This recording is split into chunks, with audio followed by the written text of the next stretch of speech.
When your group chat turns into a Nazi rally and just racist debauchery, what happens? I mean, I guess Trump tries to appoint you to some sort of public office, and then you somehow even lose Republican support.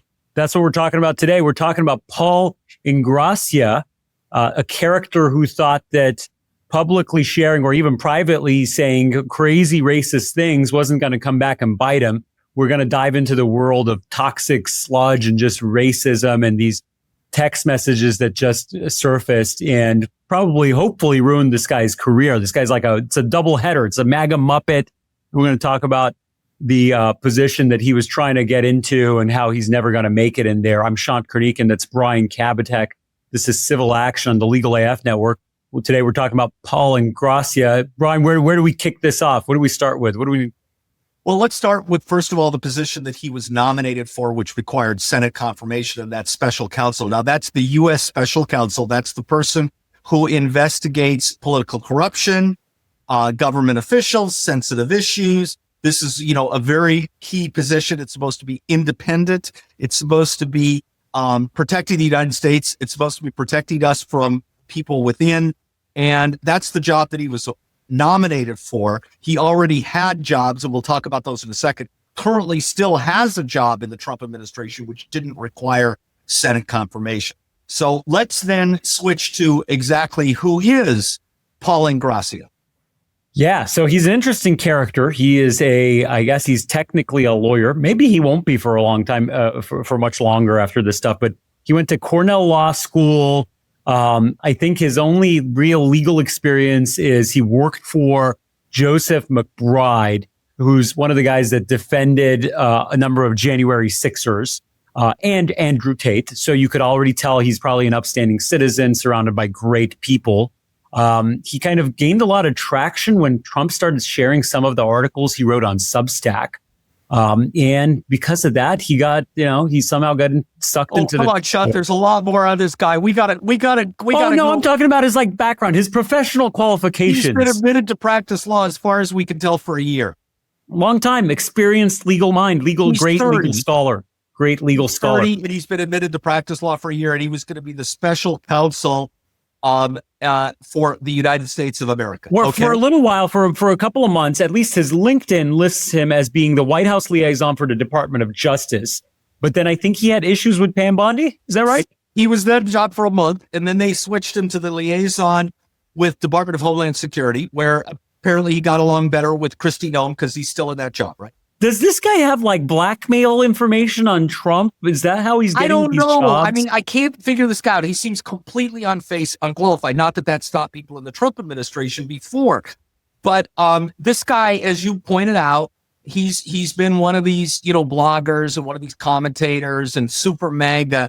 And one of the things that this guy did brilliant is he believed that the October 7th Hamas attack was really a psyop to distract from Columbus Day. The holiday that everybody stops for is Columbus Day. So that somehow Israel and Palestine coordinated an international incident and which sparked war and major conflict in the region just because so they could derail Columbus Day. I mean, that's just so crazy. I think that's so fringe. Claimed Nikki Haley was unqualified to be president of the United States because her parents weren't born in the United States, which is, apparently he missed that day of constitutional law.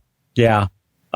He was there when some of the January 6ers were released from the central detention facility in Washington, D.C. In fact, maybe we could put that up here. One of my favorite pictures is of him waiting outside the facility, and he's in a tuxedo and a red scarf. It's just so good. You look at that and when you're they're being released. Scumbag. How about this one, Shant, that he thinks that he rejects the notion, and this is I'm just quoting from our research here, that all men are created equal and prioritizes education for straight white men as intellectually superior, which I don't even think it's dubious. It's ridiculous. He calls federal workers parasites or bug men. I don't even know what that means.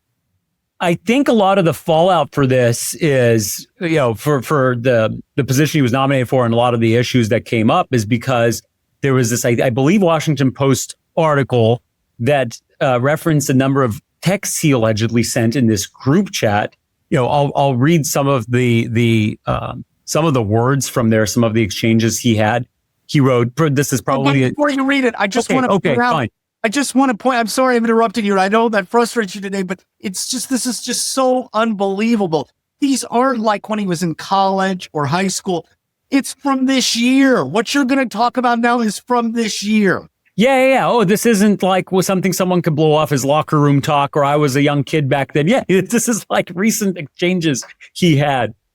He said MLK Jr. was the 1960s George Floyd, and his quote unquote holiday should be ended and tossed into the Seventh Circuit of Hell where it belongs. And the response from that group of presumably other, Republicans and people he probably calls friends, one of the responses was Jesus Christ. It was so bad that it offended someone in his group of friends. Another message that he had was somebody wrote, Paul Ingrassia belongs in the Hitler Youth with Obergruppenführer Steve Bannon. And Paul's response to that, allegedly, according to these texts viewed by Politico, not the Washington Post, but Politico, Paul's response is, I do have a Nazi streak in me from time to time, I will admit. I mean, that's just wild shit. Can I go on? I got a couple more here. What else did he say in here? Africa a shithole. Mm-hmm. And then he warned against trusting a, quote, Chinaman or Indian, referring to Vivek Ramaswamy. Okay? He also, that his lawyer, who, lawyers were great, right? We could say anything with a straight face. He said they were just satire or they were altered. Sure. They were either satire or altered. Don't know which one it is. Yeah. If they turned out not to be altered or satire. Yeah. Bitcoin. Yeah. I think his client would know, right? Yeah. Right. Yeah. That's so great. Yeah. Other problems that he had was in July of 2025 when serving as special counsel liaison between the White House and the Department of Homeland Security. Apparently there was a trip to Orlando, the home of Disney World, Universal, and probably other theme parks. What did he do? He canceled a female colleague's hotel room and told her that he had to share his. Now, this is the man that was nominated to be special counsel to investigate people who, I don't know, do things like cancel a female colleague's hotel room so she has to share his. Yeah. I don't know what to even make of this. I mean, how could they do this? Look, I'm not even going to comment on his conduct. I mean, it's deplorable, disgusting, stupid stuff. But sadly, like, this guy was popular in Republican circles. This guy, they gave him a platform. Trump gave him this position. He two very, pretty high position, White House liaison for the DOJ and then White House liaison for the Department of Homeland Security. And for what I could tell, I think he still has that position. He's still in that position. Nobody gives a shit. He's still in that position, at least as of today, because we did verify that he's still in that position. But what did happen, and this is how we kind of started, is that he found out that some U.S. senators, Republican senators, were going to oppose his nomination to be the special counsel. And you know how bad it is when people with no soul and no backbone are actually not going to support your nomination. And he found out that people like Rand Paul, who is kind of out there on his own, John Thune, who's the leader, right? And Tom Tillis were going to oppose him. 20 unions and other groups criticized him as an extremist. I think he used a Italian slur for African-American people. He did. There's another screenshot of messages that he sent to this group. And the first one says, I said we're making Kwanzaa illegal in the next Trump admin. That was the gist of my tweet. No, slur holidays. He used an Italian slur to reference African Americans. And then he said, from Kwanzaa to MLK Jr. Day to Black History Month to Juneteenth, every single one needs to be eviscerated. I mean, this is what he sent to this group of friends or whoever they are. Clearly one of them wanted to leak this and do something about this, at least. Senator Rick Scott from Florida, the place where Orlando is based, also was going to oppose him, right? I will say that the New York Times says they've been unable to verify the text messages. We've been unable to personally verify them, but we're reporting what Politico said they were. And this looks like one of the few people who's actually being pulled by the Trump administration, but still has a job. Yeah, well, currently, as far as we could tell, I don't know. Like, maybe they fired him already or something, but I don't know. Yeah. Right. And the last thing I will add about him is that he did have support in the Trump world, the MAGA-verse. Laura Loomer, of course, supported him. Of course, I don't know for a fact, but I would not be surprised if she still does, and she's looking at this and going, "What? It's just a couple of messages. It's maybe satire or it's unverified, whichever one's more convenient for me."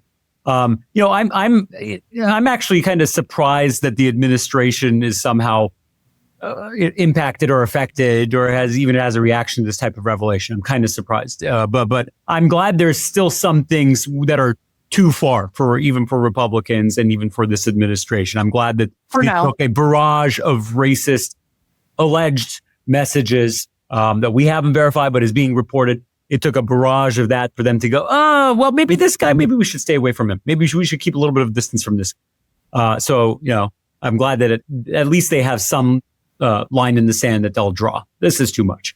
It's an interesting issue. We'll see what happens with Mr. Ingrassia's nomination, and we'll see where he ends up. I hope he lands on his feet. Seems like a great guy. No, I'm kidding. He seems like a real piece of garbage. So, good riddance to him, and let's not give these types of people a platform anymore. So I think it's important to call them out, even if it has to get this far.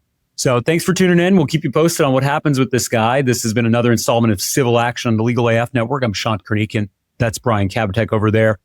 If you like this content, remember to hit that subscribe button, hit that like button, share your comments. If you have questions, post them. We love hearing from you, and we hope to see you on the next one. Can't get your fill of Legal AF? Me neither. That's why we formed the Legal AF Substack. Every time we mention something in a hot take, whether it's a court filing or a oral argument, come over to the Substack. You'll find the court filing and the oral argument there, including a daily roundup that I do called, wait for it, Morning AF. What else? All the other contributors from Legal AF are there as well. We got some new reporting. We got interviews. We got ad-free versions of the podcast and hot takes. Where? Legal AF on Substack. Come over now to free subscribe.